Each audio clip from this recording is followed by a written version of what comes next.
Hello, everyone. Welcome to NASCAR.com Studio 3. I'm Jonathan Merriman, joined by Jesse Punch and Chase Wilhelm after a wild end to a Martinsville race. Action on the track, action off the track. What do you guys make of what we saw on the track and post-race?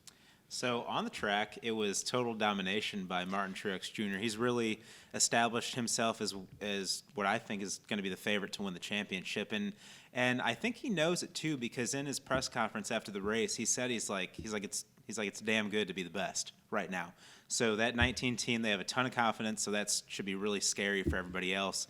Then after the race, that's just playoff pressure, man. That's everybody is trying to get what they can get, and if you're going to get in the way, you better face the consequences afterward.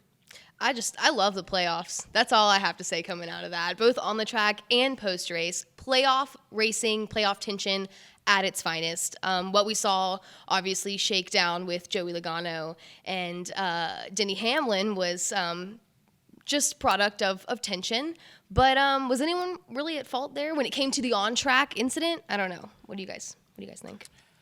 Denny ran him high, but I mean Denny doesn't care. And see, I'll pose this question: do you think Martin Truex Jr. or Denny Hamlin has the upper hand? Denny Hamlin's just mental attitude and strength right now. I don't think he cares that he got in a fight on pit road, and it's not going to bother him headed to Texas. And I don't think he's worried about the 22. We've seen a different Denny Hamlin this year.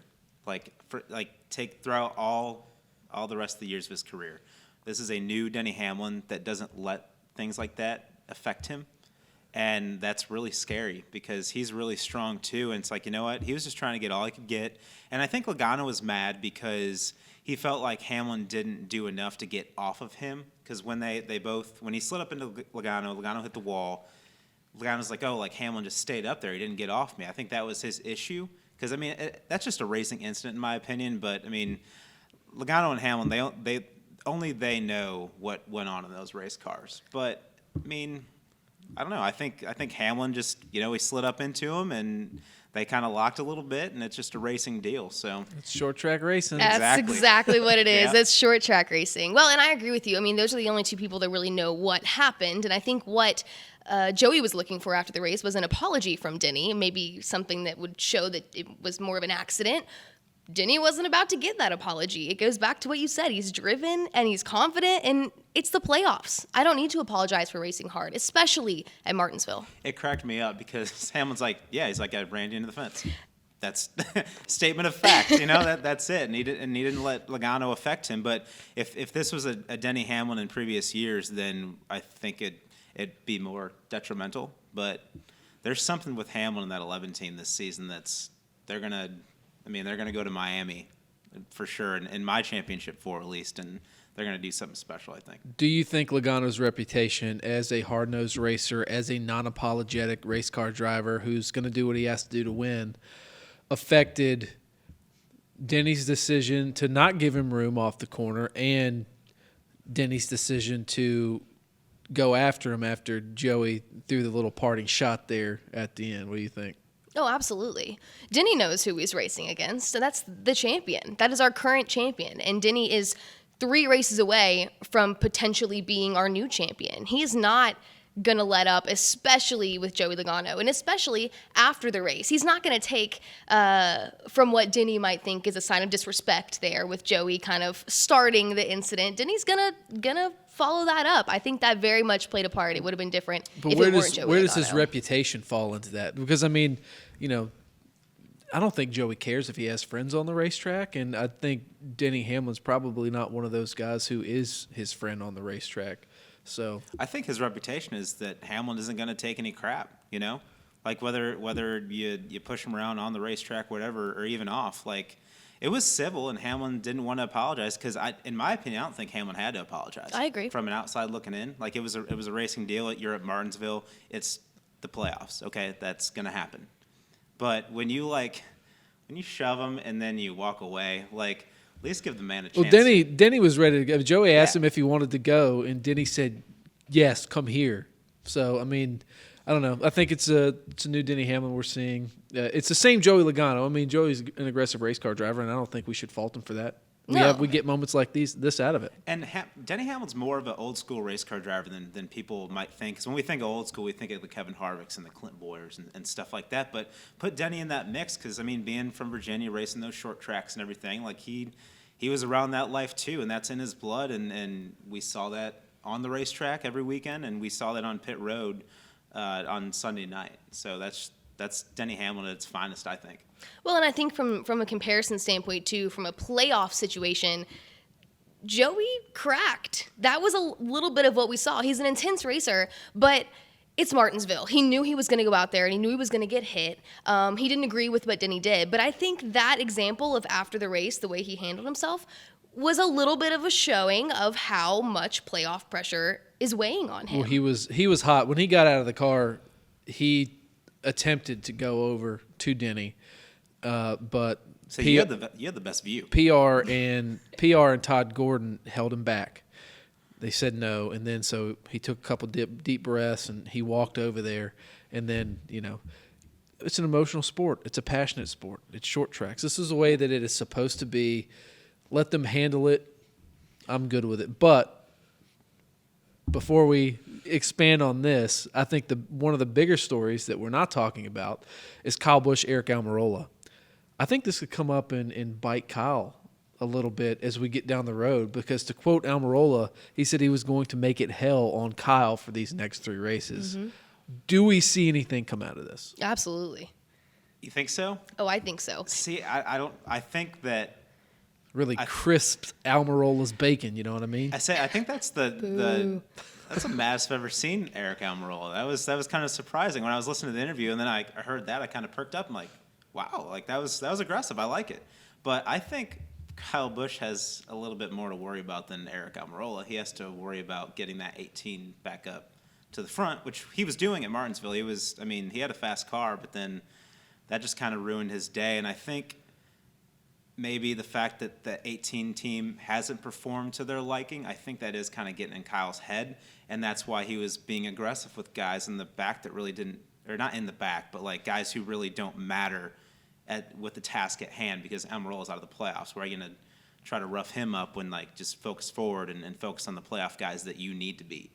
Yeah, I absolutely agree with you. I think what happened here, I think it's less of Almirola and more of Kyle Busch is just angry that he's racing the 10 car. Like it could have been any other driver in that area of the field, but he's just angry that he's not up there racing his teammates, Denny Hamlin and Martin Truex Jr. And Almirola, I love what you said. It kind of caught you off guard, and same here. It reminded me of him last year, this time during the playoffs, when he made that comment about, I'm one of the best out here. And it was like, he's confident. He knows that he can race hard. So I think we have like a little bit of a disconnect there in who's angry at who. Because I really do think from the 18 camp standpoint, it's not the 10 team. It's his frustration with himself and his performance comparison with his teammates. I don't think Kyle Busch wants to go pick a fight with the 10 car because Eric Almirola at this point in the season doesn't have much to lose other than a top 10, a top 5, or maybe a win. Kyle Busch is running for a championship. Is that the hill you want to die on? Do you want to die on that hill racing for 5th, 6th, 7th, 8th, 9th spot with the 10 at Martinsville? I mean, it doesn't seem like it's a smart thing to do to go around, I'm not saying he intentionally picked a fight, but, I think you're exactly right because I'm going to go back to something that Denny Hamlin has said throughout the whole playoffs is he's making sure he gets those deposits. He's making sure like he treats drivers with respect on the racetrack and gives a little bit of room, hoping that when it comes down to it, whether it's Texas, Phoenix, or Homestead, that those same guys are going to catch it, give him a break when he's fighting for a championship. So I think that this only hurts Kyle Busch because he didn't make a friend. You need to make friends with some of those non-playoff drivers because they're on the racetrack too and they're also fighting for a position. But if they remember, hey, like Kyle Busch caught me a break that one lap, I'm going to give it to him now because he's racing for a championship. That's not going to happen with him in the 10 anymore. So we'll see. Well, and it's a respect thing. Almirola wants respect. There was no reason, if you go back and look at the race, yeah, I think they were fighting hard. It's Martinsville. You're always going to be fighting hard and beating and banging, but there really wasn't any need for what happened between the two of them. And I think the tension just kind of built over time. But what Eric wants out of all of this is the respect from Kyle Busch. He has an understanding. He knows that he's not racing for a championship, and Kyle is, but it goes back to what you said. There's no need for that. So why put me in potential risk at not finishing well just because you are angry at where you are in the field? That's also Kyle's MO too. Are you guys worried about the 18? I have been. I was before the playoffs even started. Even though he had that much of a cushion, he's a regular season champion, all that. Like, they haven't performed, and I'm not surprised at all that they're where they're at right now, because they haven't gotten the results that they're capable of. And now, 2 races to go in the round of 8, frustration's setting in. So they're still in a good spot. We're also talking about a guy, too, who missed a quarter of a season in 2015 and came back and dominated and won the championship after, breaking a few bones. He's capable of doing it, but what's missing?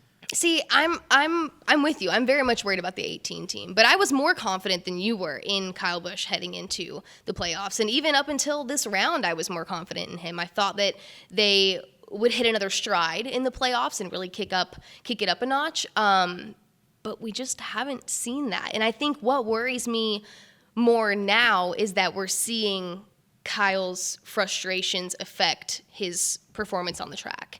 And frustrations, tension aside, I might still have a little more faith in the 18 team winning that championship, but knowing that Kyle is as much in his head as he is, that adds a whole other factor to sitting third now in the playoff standings. Exactly, and here's the thing. The best case scenario for Kyle Busch, if he's not going to be in victory lane, you want like a Denny Hamlin to go win Texas, and you want like a Kevin Harvick to maybe go win Phoenix if you can't put it in victory lane, because he still has a good shot to be in that championship 4 then.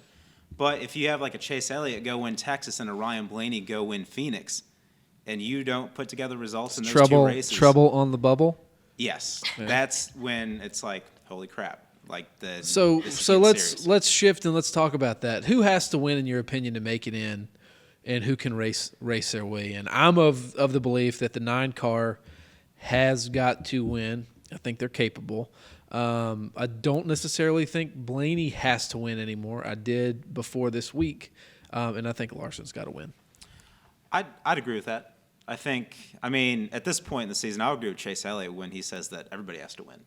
Because it's a round of 8. You have to put it in victory lane if you're capable of doing it, and if you're deserving of being in that championship 4 in Homestead. But yeah, Harvick and Blaney. Harvick's sitting 14 points behind the cut line, Blaney 15 points. They can, Logano, Kyle Busch, they screw up. They can get in there. But yeah, Larson and Elliott, given how good everybody else in front of them has been, they've all been hanging out toward the front, and they haven't as much, with Chase Elliott having issues like we saw at Dover this past weekend at Martinsville. Yeah, they got to go out and win. It's for real. Well, that's actually what I want to touch on as well, because I agree with you guys. I think it's not easy, but you can look at this and maybe guess who needs to win. And there's so much of an outside factor of a non-playoff driver winning at one of these next 2 tracks. But I think a discussion that goes hand in hand there is who needs to not have problems. And I know that that's like such a weird question, because a lot of times the issues are out of your control. But look at what happened to Chase Elliott this week. In 1 week, he went from sitting 6th to 8th, 22 points below the cut line to 44. Back-to-back rounds that's happened. Exactly. And so, and starting off the race with a mechanical issue, not even something that's necessarily in his control. But, I think you look at the issue with Kyle Busch and Eric Almirola, that could have easily really hurt Kyle's standings, playoff positioning. I really just think for as much as drivers need to go out there and win, drivers need to go out there and be consistent and smart. That's the word, smart. To follow up with that, I think Joey Logano, he can't go screw up, because Harvick and Blaney are so close to him. He screws up, he's below the cut line, and then if you have a Chase Elliott or Kyle Larson win, then you really have your back against the wall. The 22 team, they've sniffed the front, but they haven't been nowhere near the race-winning car these past few weeks. And they screw up. Like look at Kansas. Look at the situation Logano put. I mean, it was circumstance, but also you kind of make your own luck with that kind of stuff. So he was sitting like fluctuating between like 3 points ahead, 3 points behind that whole time, those last few laps at Kansas, and he managed to squeak it out, and Keselowski, his teammate, got out. But if that happens again, he might not be as lucky to do that. So Joey Logano definitely has to focus on getting those top 5 runs at the very least. I think something else to look at too is we talk about drivers like Chase Elliott and Ryan Blaney, but something that really comes into play at this stage is the mental game. And talking to drivers before the playoffs even began, so much of what they said was the playoff tension comes from feeling like you have to be perfect. Some guys said perfection is, unattainable and maybe more consistency. Whatever you want to call it, perfection or consistency, there's a lot of guys fighting for this championship that have been there before and been very successful. So how much is that going to come into play when we're looking at some of these younger guys that haven't been in the type of scenario that they've been in with this kind of pressure, fighting for this kind of success? I don't know. I think that's something to look at as well when you look at guys like Kevin Harvick. Well, there is a lot up in the air, and only one person is sleeping well at night, and that's Martin Truex Jr. He's the only one locked in to Homestead, Miami. But Texas this weekend, it'll be a wild one. We'll have our eyes on Logano Hamlin. We'll have our eyes on Kyle Busch, Eric Almirola. Life could be hell. Life could be great for some of those people moving forward because of the situations they put themselves in at Martinsville. But anyways, Jesse, thank you very much. Chase, we appreciate you. We appreciate you watching. Catch us back here next week as we break down Texas and look forward to ISM.